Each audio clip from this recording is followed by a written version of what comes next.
दोस्तों अपने पहले 6 टेंसेस कंप्लीट हो गए हैं। आशा करता हूँ आपने बहुत अच्छी तरह से देखे होंगे वो और समझ में भी आए होंगे आपकी में, और जो एक्सरसाइज डाली है वो भी आपने पूर्ण मनोयोग से की होगी। तो उसी श्रृंखला में हम आगे बढ़ते हुए आज पास्ट परफेक्ट टेंस स्टार्ट करते हैं। और आप अपने कॉपी पेन लेके बैठिए, क्योंकि जब बिल्कुल एक ऑफलाइन जैसा माहौल बना दोगे आप, तभी पूरी तरह समझ में आएगी, है ना। तो आपको लिखना है साथ साथ, मैं पहले बताऊंगा फिर लिखाऊंगा। तो हम पास्ट परफेक्ट स्टार्ट करते हैं। तो दोस्तों इस पास्ट परफेक्ट को हम प्रेजेंट परफेक्ट से तुलना करके पढ़ेंगे। तो मैं सबसे पहले आपको 2 सेंटेंसेस देता हूँ, he has finished his meal and he had finished his meal. आपको अंतर बताना है इन दोनों में। देखो इनमें अंतर जानना है तो आप इसे एक बार देखें। तो दोस्तों इन दोनों सेंटेंसेस में अंतर जानने के लिए हमको पास्ट परफेक्ट के पूरे कॉन्सेप्ट का अध्ययन करना होगा। तो सबसे पहले हम आते हैं आइडेंटिफिकेशन यानी पहचान पर। तो इस टेंस की पहचान है कि हिंदी वाक्यों के अंत में चुका था, चुकी थी और चुके थे जैसे शब्द आते हैं। यानी जो प्रेजेंट परफेक्ट था उसके अंत में क्या आते थे, चुका है, चुकी है, चुके हैं। तो यहाँ क्या आएगा, चुका था, चुकी थी और चुके थे। ठीक है। अब ये तो हिंदी सेंटेंसेज की परिभाषा है, क्योंकि एग्जाम में कभी भी हिंदी का सेंटेंस नहीं आता।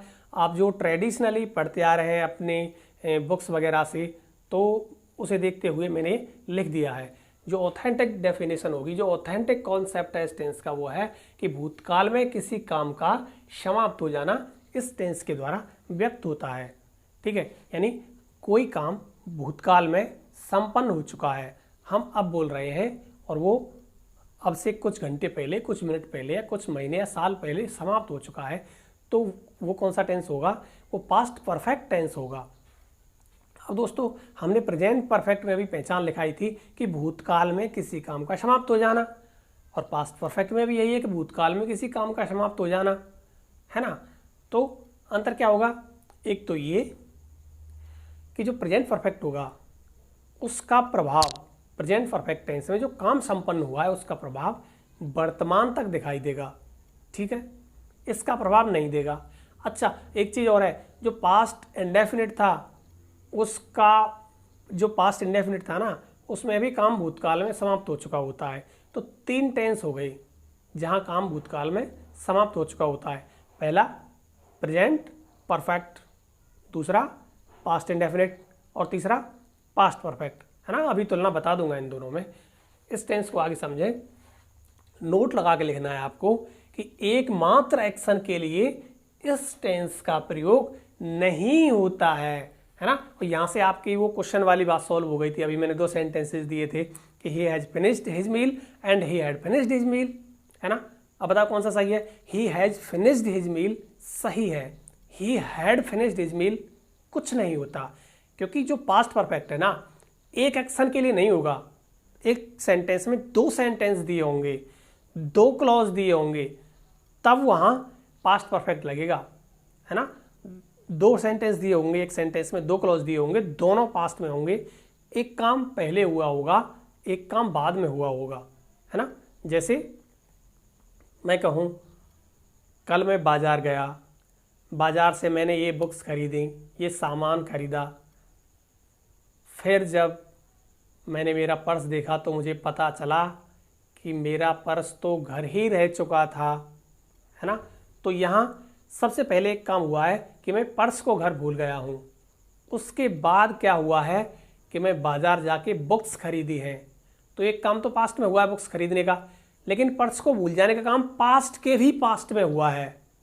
तो पास्ट के भी पास्ट में जो काम होता है उसके लिए हम क्या लगाएंगे, पास्ट परफेक्ट लगाएंगे।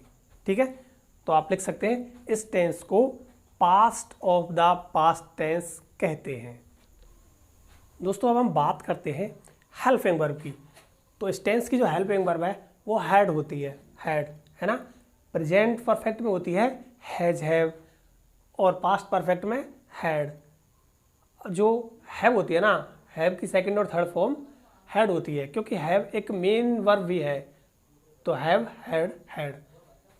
तो पास्ट परफेक्ट की हेल्पिंग वर्ब क्या होगी, had, with singular and plural subject. यानी सब्जेक्ट चाहे सिंगुलर हो चाहे प्लूरल हो, हेल्पिंग वर्ब तो हैड ही आएगी, क्योंकि जब एक ही है तो दोनों सब्जेक्ट के साथ यही आएगी, सिंगुलर के साथ भी और प्लूरल के साथ भी। उसी तरह अगर हम मेन वर्ब की बात करें तो मेन वर्ब होती है यहाँ V3, चाहे प्रेजेंट परफेक्ट हो, चाहे पास्ट परफेक्ट हो, चाहे फ्यूचर परफेक्ट हो। परफेक्ट में हमेशा HV V3 आएगी, और V3 को पास्ट पार्टिसिपल कहते हैं हम, पार्ट नहीं है ये, पास्ट है, पास्ट पार्टिसिपल कहते हैं, है ना। वर्ब की थर्ड फॉर्म का नाम होता है पास्ट पार्टिसिपल। तो सब्जेक्ट चाहे सिंगुलर हो चाहे प्लूरल, वर्ब एक ही आएगी, क्योंकि पूरे टेंस में एक ही है। अब दोस्तों स्ट्रक्चर की बात करें हम, तो सिंपल सेंटेंस का एक स्ट्रक्चर होता है SVO प्लस अदर, है ना। अदर को आप छोड़ें, मेन स्ट्रक्चर होता है SVO। किसी भी सेंटेंस के सिंपल सेंटेंस का स्ट्रक्चर एक ही होता है, सब्जेक्ट वर्ब ऑब्जेक्ट। अब वर्ब दो फॉर्म में पाई जाती है, HV और MV। हमेशा इसी कॉम्बिनेशन में पाई जाती है वर्ब, कि पहले HV आती है फिर MV होती है। इस तरह क्या हो गया, सब्जेक्ट HV MV ऑब्जेक्ट, यानी subject plus HV plus MV plus object. ठीक है, ये सिंपल सेंटेंस का होगा। ये भी कह सकते हैं, ये भी कह सकते हैं, एक ही बात है। अब अगर हम नेगेटिव में जाएंगे, सिंपल से नेगेटिव में, तो हम क्या करेंगे, HV के बाद नॉट जोड़ेंगे। हम नॉट हमेशा HV के बाद आता है, तो सब्जेक्ट उसके बाद HV उसके बाद नॉट जोड़ देंगे, फिर MV एंड देन ऑब्जेक्ट। ठीक है, अब क्या है, हम जब इंटेरोगेटिव का स्ट्रक्चर बनाएंगे तो वही HV को बाहर निकाल देंगे, बाकी पूरा का पूरा लिख देंगे। तो देखो HV को लिखा, HV लिख दिया, फिर उसके बाद subject subject, MV MV, object object. Okay, अब इंटेरोगेटिव दो तरह के होते हैं, एक HV इंटेरोगेटिव, एक WH इंटेरोगेटिव। तो HV इंटेरोगेटिव से WH इंटेरोगेटिव में जाएंगे तो क्या करेंगे, सिर्फ WH जोड़ देंगे, बाकी पूरा का पूरा लिख देंगे, HV subject MV and then object. अब देखो इंटेरोगेटिव से नेगेटिव इंटेरोगेटिव में जाएंगे तो क्या, सेम फॉर्मूला है। यहाँ क्या किया था हमने, सिंपल से नेगेटिव में गए तो HV के बाद नॉट जोड़ा, यहाँ भी HV के बाद नॉट जोड़ देंगे। इसका नेगेटिव इंटेरोगेटिव क्या बनेगा, HV के बाद नॉट। इसका क्या बनेगा, HV के बाद नॉट, क्योंकि नॉट हमेशा HV के बाद आती है। ओके, तो दोस्तों नेगेटिव इंटेरोगेटिव का ये फॉर्मूला होगा जो पिछले वाले से ही निकाला है, इसे भी लिख लें आप। अब इस टेंस का यूज देखें, है ना। फॉर्चुनेटली एक ही यूज है इसका, और एग्जाम में यही आता है, चाहे है ना 10th का एग्जाम हो, कोई भी स्कूल का एग्जाम हो, या बड़े से बड़ा कोई भी कंपटीशन का एग्जाम हो, यही एरर आती है। क्या कि एक क्लॉज में पास्ट इंडेफिनिट और दूसरी क्लॉज में पास्ट परफेक्ट, तो जो काम पहले हुआ होगा पास्ट में वो पास्ट परफेक्ट में जाएगा, और जो बाद में हुआ है वो पास्ट इंडेफिनिट में। जैसे मैं आपका जाना माना उदाहरण देता हूँ, डॉक्टर के आने से पहले मरीज मर चुका था।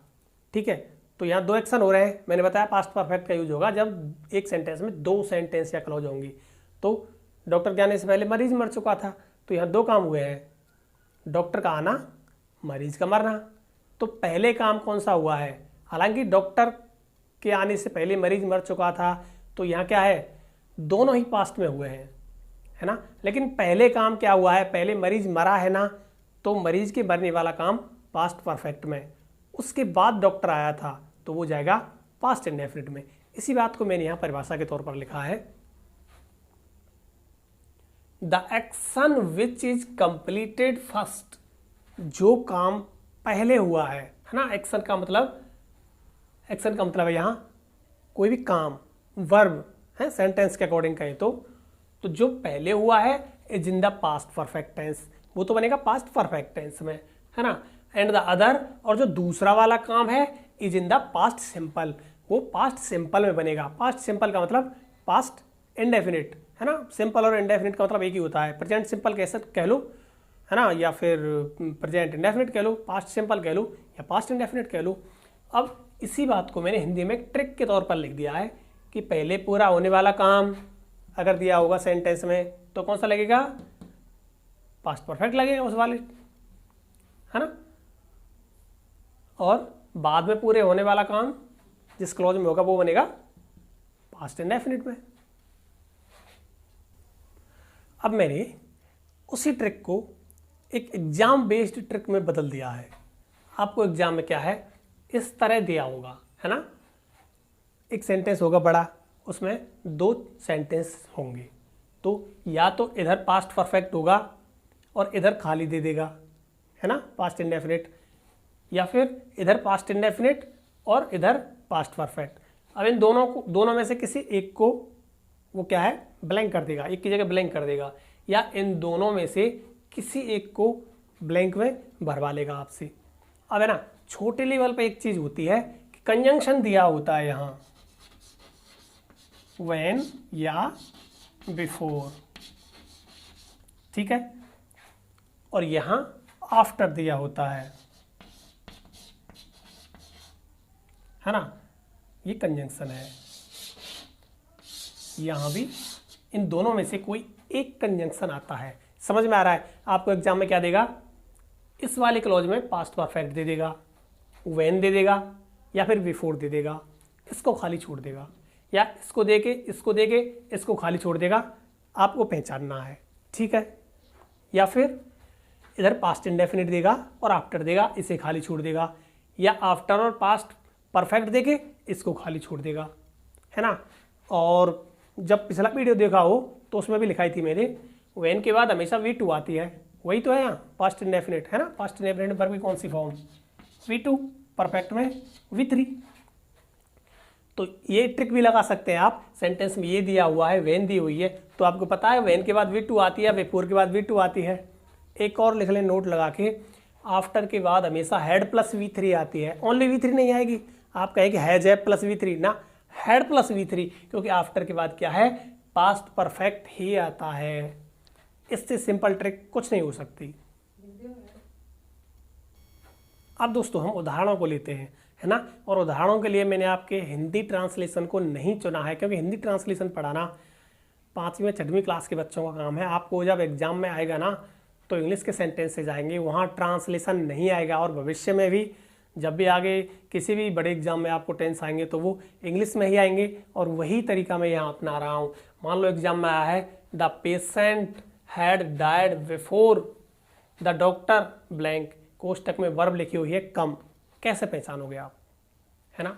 तो देखो हैड डाइड दिया है, कंजंक्शन बिफोर दिया हुआ है ना। आपको ये ट्रिक याद आ जानी चाहिए कि हैड डाइड मतलब पास्ट परफेक्ट प्लस बिफोर, और उसके बाद क्या नहीं है, पास्ट इंडेफिनिट मतलब V2 सेकंड फॉर्म, कम की सेकंड फॉर्म केम, है ना।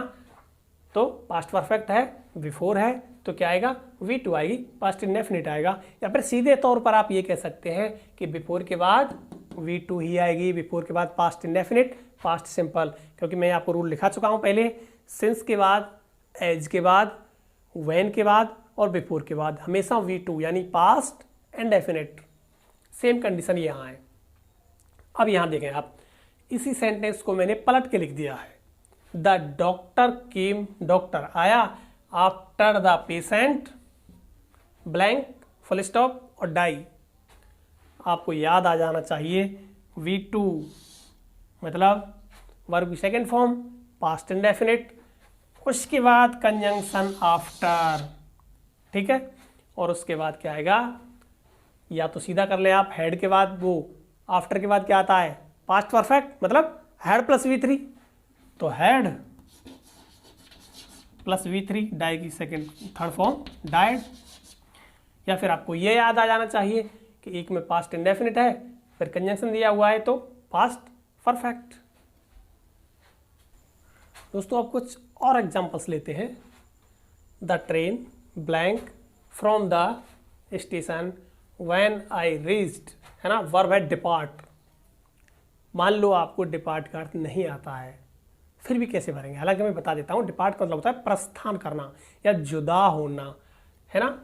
आपको क्या देखना है, देखो व्हेन कंजंक्शन है, ओके, V2 है रीच की, बस क्या ध्यान आया, एक में V2 तो दूसरे में हेड प्लस V3, व्हेन लगाई है,